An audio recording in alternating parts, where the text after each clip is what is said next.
नमस्कार मित्रों, जय श्री श्याम। हरियाणा के पानीपत जिले के पास स्थित चुलकाना धाम को खाटू श्याम जी का बहुत ही पवित्र धाम माना जाता है। मान्यता है कि महाभारत काल में बर्बरीक जी का शीश सबसे पहले इसी स्थान पर गिरा था। इसी कारण चुलकाना धाम को खाटू श्याम जी का प्रथम शीश धाम भी कहा जाता है। आज की इस वीडियो में हम जानेंगे चुलकाना धाम की पूरी कहानी और खाटू श्याम जी के उस महाबलिदान के बारे में जिसे सुनकर आज भी लोगों की आंखें नम हो जाती हैं। खाटू श्याम जी का असली नाम बर्बरीक था। बर्बरीक महाबली भीम के पोते और घटोत्कच के पुत्र थे।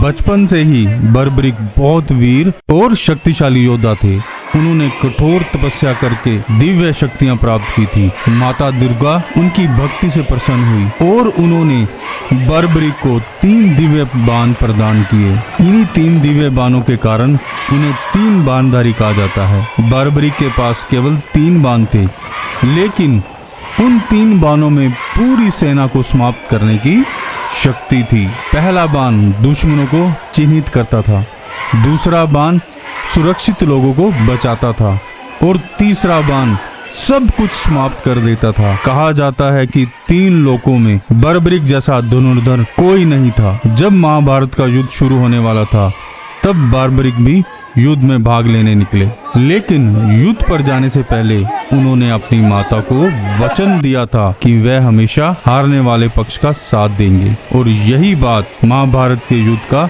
संतुलन बिगाड़ सकती थी। भगवान श्री कृष्ण सब कुछ समझ चुके थे। वह जानना चाहते थे कि आखिर बर्बरीक के 3 बाणों में कितनी शक्ति है। इसलिए उन्होंने एक ब्राह्मण का रूप धारण किया और बर्बरीक जी की परीक्षा लेने पहुंच गए। भगवान श्री कृष्ण बर्बरीक जी को एक पीपल के पेड़ के पास ले गए। फिर उन्होंने पेड़ के कुछ पत्ते तोड़कर अलग रख दिए और उनमें से 3 पत्ते चुपके से अपने पैर के नीचे दबा लिए। इसके बाद श्री कृष्ण मुस्कुराते हुए बोले, यदि तुम्हारे बाणों में इतनी शक्ति है तो इस पेड़ के सभी पत्तों को भेद कर दिखाओ। तब बर्बरीक जी ने अपना पहला बाण चलाया। जैसे ही पहला बाण निकला, वह हवा में घूमते हुए पेड़ के हर पत्ते के चारों ओर घूमने लगा। उस पहले बाण ने सभी पत्तों को चिन्हित कर दिया जिन्हें भेदना था, लेकिन तभी वह बाण भगवान श्री कृष्ण के पैरों के पास भी मंडराने लगा। बर्बरीक हाथ जोड़ के श्री कृष्ण जी से बोले, प्रभु, आपने जो पत्ते अपने चरणों के नीचे छिपा रखे हैं, मेरा पहला बाण उन पत्तों को भी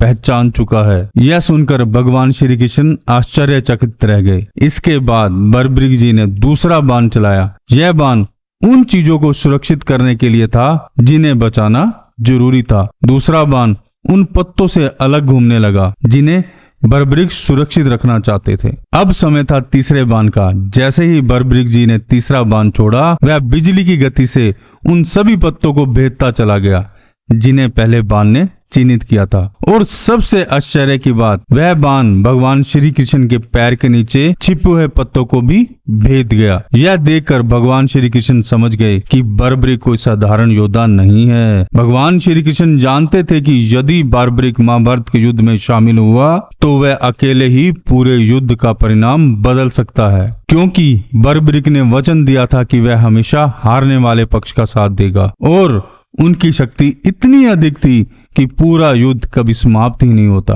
तब भगवान श्री कृष्ण ने बर्बरीक जी से दान में उनका शीश मांग लिया। बर्बरीक समझ गए कि सामने स्वयं भगवान श्री कृष्ण खड़े हैं और बिना किसी संकोच के उन्होंने अपना शीश दान कर दिया। बर्बरीक के इस महान बलिदान से प्रसन्न होकर श्री कृष्ण ने उन्हें वरदान दिया था कि कलयुग में तुम श्याम नाम से पूजे जाओगे।